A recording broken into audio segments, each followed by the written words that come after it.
प्यारे बच्चों, विज्ञान की वर्चुअल क्लास में मैं Chandrashree Pandey government high school Maharajganj से आपका स्वागत करती हूँ। आज हम अध्याय 10 प्रकाश परावर्तन तथा अपवर्तन के भाग 2 का अध्ययन करेंगे। अध्ययन करने से पूर्व यह जान लेते हैं कि आज के इस वीडियो में हम क्या क्या पढ़ेंगे। आज के इस वीडियो में हम किरण आरेखों का उपयोग करके अवतल दर्पण के द्वारा बने प्रतिबिंब का निरूपण करना सीखेंगे, अर्थात यह जानेंगे कि बिंब की स्थिति के अनुसार प्रतिबिंब कहाँ पर बनेगा और अवतल दर्पण के उपयोगों के बारे में जानेंगे। तो आइए शुरुआत करते हैं। आइए बच्चों, अब हम गोलीय दर्पण के द्वारा प्रतिबिंब के बनने का अध्ययन करते हैं। प्रतिबिंब के बनने का अध्ययन हम 2 विधियों से कर सकते हैं। एक, हम ऐसा कर सकते हैं कि प्रैक्टिकल करें, क्रियाकलाप करें और उसमें विभिन्न स्थितियों पर बिंब को या वस्तु को रखें और देखें कि उसका प्रतिबिंब कहाँ पर बनता है। और दूसरा जो उपाय है या दूसरी जो विधि है वो है किरण आरेख बनाना। तो प्रैक्टिकल तो आप प्रैक्टिकल लैब में ही कर सकते हैं, लेकिन यहाँ पर आप किरण आरेख के द्वारा यह जान सकते हैं कि गोलीय दर्पण द्वारा प्रतिबिंब कैसे बनता है। तो सबसे पहले हम अवतल दर्पण का जो विभिन्न स्थितियों पर बिंब रखने पर प्रतिबिंब कहाँ और कैसा बनेगा ये जानने का प्रयास करते हैं। अब यहाँ पर हमें कुछ नियमों का पालन करना होगा। किरणें कुछ नियमों का पालन करती हैं, उसे हम याद कर लें तो बहुत आसानी से हम किसी भी स्थिति का रे डायग्राम किरण आरेख बना सकते हैं। जैसे सबसे पहली स्थिति है, अगर कोई किरण मुख्य अक्ष के समांतर आ रही है। कहाँ से आ रही है? मुख्य अक्ष ये है, प्रिंसिपल एक्सिस, इसके समांतर आ रही है और दर्पण पर पड़ रही है। तो ये कहाँ से गुजरेगी? फोकस से होकर गुजरेगी। पहली कंडीशन ये है।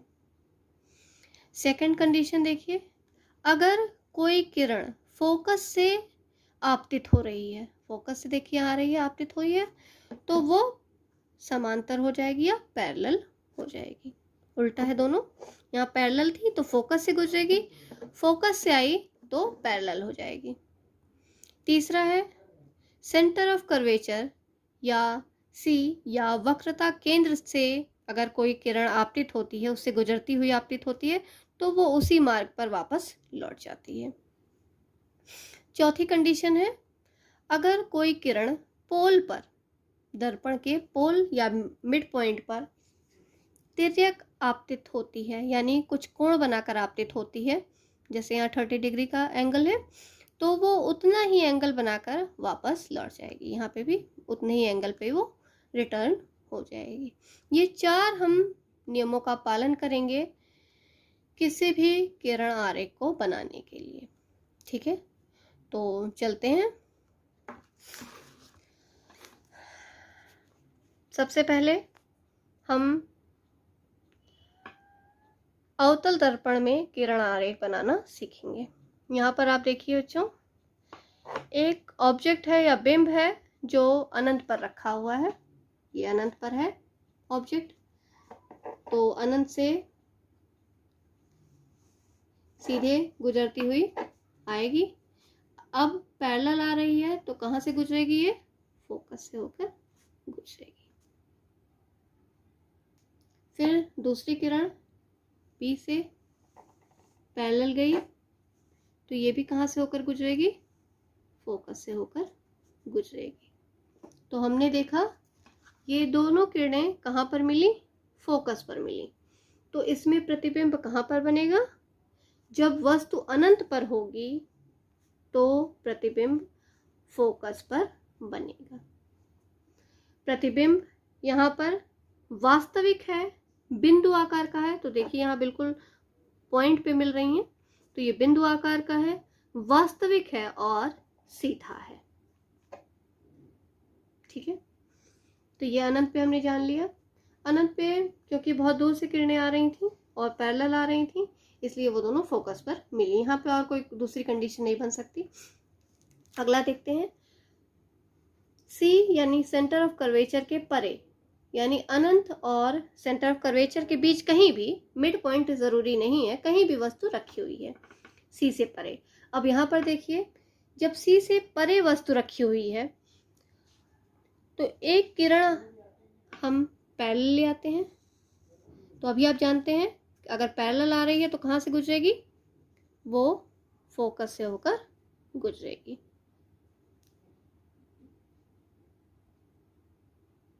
फोकस से होकर गुजरी। अब हम दूसरी किरण लेते हैं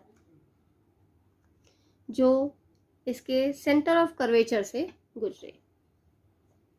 ये है सेंटर ऑफ कर्वेचर।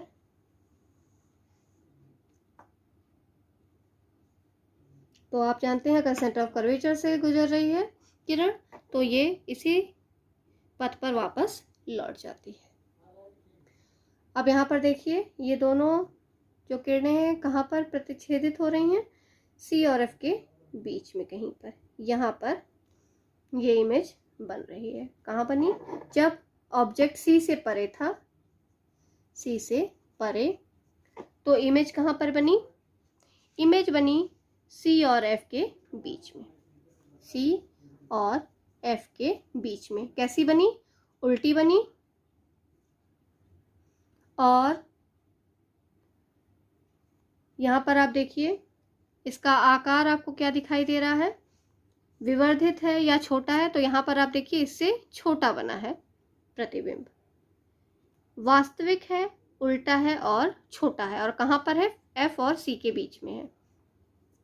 अब यहाँ पर आपके मन में ये विचार अवश्य आ सकता है कि हमें ये कैसे याद रहे कि हमें कौन सी दो किरणें लेनी है।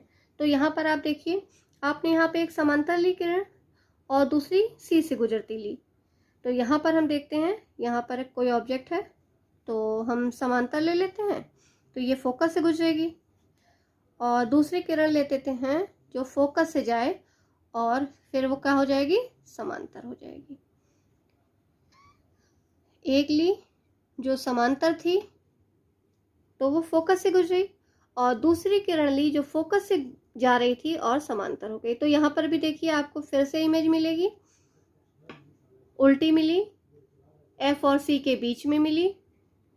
तो हमें रटना नहीं है कि कौन सी किरण लेनी है, आपको बस समझदारी से इसे समझना है और आप अपने आप से किरण आरेख बहुत आसानी से बना लेंगे। तो यहाँ पर ये देखिए, हमने दो अलग अलग तरह की किरणें, दोनों कंडीशन मिली और हमें वहीं पर इमेज प्राप्त हुई। अब थर्ड कंडीशन है, ऑब्जेक्ट कहाँ पर है, सेंटर ऑफ कर्वेचर पे है। अब हम यहाँ पे क्या करेंगे, एक किरण लेंगे जो पैरेलल जा रही है। तो यहाँ पैरेलल जाती है एक किरण ली हमने, कहाँ से गुजरेगी, वो फोकस से गुजरेगी। ठीक है। अब दूसरी किरण लेते हैं। अब यहाँ पे देखिए सेंटर ऑफ कर्वेचर से हम गुजार नहीं सकते, तो एक किरण तो कट हो गई, तो दूसरी क्या ले लेते हैं, फोकस से गुजार लेते हैं। इसको हमने गुजार दिया फोकस पे से, मान लीजिए। तो ये क्या हो गई, पैरेलल हो गई। तो ये देखिए लगभग सी पर ही ये फिर से प्रतिच्छेदित हुई। और इमेज कैसी बनी, जब वस्तु सी पर है तो इमेज कहाँ बनी, इमेज भी सी पर ही बनी, बराबर बनी और उल्टी बनी।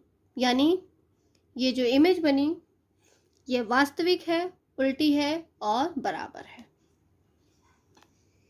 अगली कंडीशन है सी और एफ के बीच में। हमने वस्तु को कहाँ पर रखा, सी और एफ के बीच में। हमने कहीं भी, बीच का मतलब इसका मिड पॉइंट नहीं है, इसको हमेशा समझिएगा। ये यहाँ पर भी हो सकती थी वस्तु, ये यहाँ पर भी हो सकती थी, बस इसके बीच में कहीं पे है। अब इस कंडीशन में क्या करना है, एक किरण हम ले रहे हैं जो पैरेलल जा रही है। पैरेलल जा रही है, कहाँ से गुजरेगी, एफ से होकर गुजरेगी, ऐसे। ठीक है। दूसरी हमने किरण ले ली एक जो सी से होकर गुजरे, यहाँ ऑब्जेक्ट से और सी से होकर गुजर रही है। इसको थोड़ा और बढ़ा देते हैं और ऐसे गुजर के गई। तो ये देखिए ये यहाँ पर प्रतिच्छेदित हुई। तो आपने देखा इसको मुख्य अक्ष को भी हमें और बढ़ाना पड़ा और यहाँ पर ये इमेज बनती है। यहाँ पर भी इमेज क्या है, उल्टी है। सी और एफ के बीच में हमने रखा तो इमेज कहाँ बनी, सी से परे बनी। कहाँ बनी, सी से परे, और उल्टी बनी, यानी ये रियल इमेज है। और तीसरी बात यहाँ पर देखिए कि ये ऑब्जेक्ट जो हमने सी और एफ के बीच में रखा था, एक हम लेके गए किरण सीधी पैरेलल जो फोकस से गुजरी, दूसरी किरण हम सी से गुजरती हुई लेके गए और इमेज कहाँ पे फॉर्म हुई, सी से परे। अगला है हमारा जो बिंब है या वस्तु है जो फोकस पे रखी हुई है। फोकस पे रखी हुई है, हम एक पैरेलल ले जाते हैं समांतर किरण, तो ये कहाँ से गुजरेगी, आपको पता है कि ये फोकस से होकर गुजरेगी, ऐसे फोकस से गुजरेगी। दूसरी किरण हम लेते हैं, इसको हम आगे तक कर देते हैं, सी से गुजरती हुई, तो ये ऑब्जेक्ट है, यहाँ से गुजरती हुई, इस तरह से किरण लेंगे हम, ये और सी से गुजरती हुई। तो यहाँ पर देखिए ये एक वास्तव में एक दूसरे को प्रतिच्छेदित नहीं करती और पैरेलल चली जाती हैं अनंत की ओर। तो इसका मतलब है यहाँ पर इमेज कहाँ पे फॉर्म होगी, अनंत पे फॉर्म होगी। हम ये मानेंगे कि कहीं जाके ये दोनों मिलती हैं और इमेज बहुत बड़ी बनेगी, उल्टी बनेगी और अनंत पर बनेगी। अब लास्ट कंडीशन है कि वस्तु को हमने एफ और पी के बीच में रख दिया है। इसके लिए हम क्या करते हैं, एक लेते हैं सी से गुजरती हुई किरण, ये गई और इधर ही लौट आई। दूसरी किरण हम लेते हैं, ये मान लीजिए ऑब्जेक्ट है, और दूसरी किरण लेते हैं जो पोल से कुछ एंगल बनाते हुई पोल पे आपतित हुई और वही एंगल बनाते हुए ये वापस लौट आई। अब यहाँ पर देखिए ये आपस में यहाँ पर नहीं मिलती हैं, लेकिन दूर जाके कहीं पर मिलती हुई, दर्पण के पीछे कहीं मिलती हुई प्रतीत होती हैं यहाँ से। तो ये इमेज कहाँ बनती है, दर्पण के पीछे बनती है, दर्पण के पीछे इमेज बन रही है, सीधी बन रही है, इसका अर्थ है कि ये आभासी है। तो हमने देखा अभी तक में, जाना कि जब अनंत पर वस्तु थी, इनफाइनाइट पे, तो इमेज फोकस पर बनी थी। वस्तु सी के परे थी तो फोकस और सी के बीच बनी थी यहाँ पर। फिर वस्तु जब सी पे थी तो इमेज सी पर बनी। वस्तु जब सी और एफ के बीच थी तो सी से परे बनी। वस्तु जब फोकस पे थी तो इमेज अनंत पर बनी। इसका मतलब हम देख रहे हैं जैसे जैसे ऑब्जेक्ट नजदीक जा रहा है, इमेज दर्पण से दूर बनती जा रही है। और लास्ट ये एफ और पी के बीच में है, यहाँ पर दर्पण के पीछे इमेज फॉर्म होती है। अवतल दर्पण द्वारा बिंब की विभिन्न स्थितियों के लिए कैसे प्रतिबिंब बनेंगे, ये हमने अभी देखा। एक बार इसे हम समराइज कर लेते हैं, एक साथ देख लेते हैं।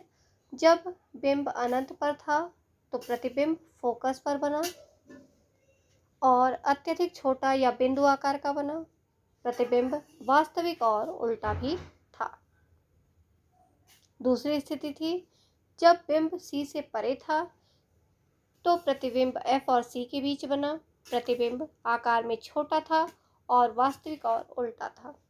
तीसरी स्थिति में जब बिंब सी पर था तो प्रतिबिंब भी सी पर ही बना, समान आकार का बना और वास्तविक और उल्टा बना। फिर जब सी और एफ के बीच बिंब था तो इमेज बनी सी से परे, बड़ी और वास्तविक और उल्टी। जब बिंब को फोकस पर रखा गया तो प्रतिबिंब अनंत पर बना, अत्यधिक बड़ा बना और वास्तविक एवं उल्टा बना। अंतिम स्थिति में जब पी और एफ के बीच में बिंब को रखा गया तो प्रतिबिंब दर्पण के पीछे बना, विवर्धित यानी बड़ा बना और आभासी और सीधा बना।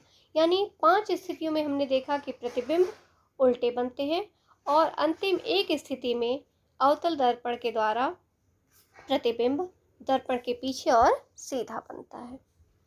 तो ये आज हमने जाना कि किस प्रकार हम अवतल दर्पण द्वारा जब हम बिंब जाने कि कहाँ पर है तो हम उसके प्रतिबिंब को दर्शा सकते हैं किरण आरेख के द्वारा। आइए जानते हैं अवतल दर्पणों के क्या उपयोग हैं। अवतल दर्पण को टॉर्च, सर्च लाइट और वाहन के अग्रदीप यानी हेडलाइट जो होती है वाहन की, उसमें यूज़ किया जाता है। इसे क्यों यूज़ करते हैं? इससे समांतर एक शक्तिशाली समांतर किरण पुंज प्राप्त होता है, इसलिए इसका उपयोग किया जाता है। दूसरा है शेविंग दर्पण में, क्योंकि इसमें प्रतिबिंब जो दिखता है वो सीधा बनता है और प्रतिबिंब बड़ा बनता है, इस वजह से इसका उपयोग शेविंग दर्पण में किया जाता है। जो डेंटिस्ट होते हैं यानी जो दंत विशेषज्ञ डॉक्टर होते हैं, वो अवतल दर्पण का उपयोग करते हैं मरीज के दांतों का बड़ा प्रतिबिंब देखने के लिए। इस प्रकार का उनका एक टूल होता है, औजार होता है जिसमें अवतल दर्पण लगा होता है। वो मुख में डालते हैं तो क्या होता है कि दांतों का प्रतिबिंब बनता है और बड़ा बनता है, तो उन्हें दिखाई दे जाता है कि कीड़ा लगा है या कोई भी जो भी दिक्कतें दांतों में है या नहीं है। चौथा है सौर भट्टियों में सूर्य के प्रकाश को केंद्रित करने के लिए बड़े अवतल दर्पण का उपयोग किया जाता है। यहाँ पर आप देखिए एक अवतल दर्पण है, सूर्य का प्रकाश उस पर पड़ रहा है, उसने इसे संकेंद्रित कर दिया, एक जगह इकट्ठा कर दिया। और यहाँ पे एक कुकर है, जो भी आप यहाँ पे पकाना चाहें वो इसमें रखा हुआ है। तो इसके संकेंद्रण से यहाँ का ताप बहुत ज़्यादा बढ़ जाता है, जिससे भोजन जल्द ही पक जाता है। तो सौर भट्टियों में इस प्रकार के अवतल दर्पण का उपयोग किया जाता है। तो आज के इस वीडियो में हमने जाना कि अवतल दर्पण से किस प्रकार के प्रतिबिंब और कहाँ पर बनेंगे और उनका उपयोग क्या है। अगले भाग में हम जानेंगे कि उत्तल दर्पण के प्रतिबिंब कैसे बनते हैं, कहाँ पर बनते हैं और उत्तल दर्पणों के क्या उपयोग हैं। तब तक के लिए बच्चों धन्यवाद।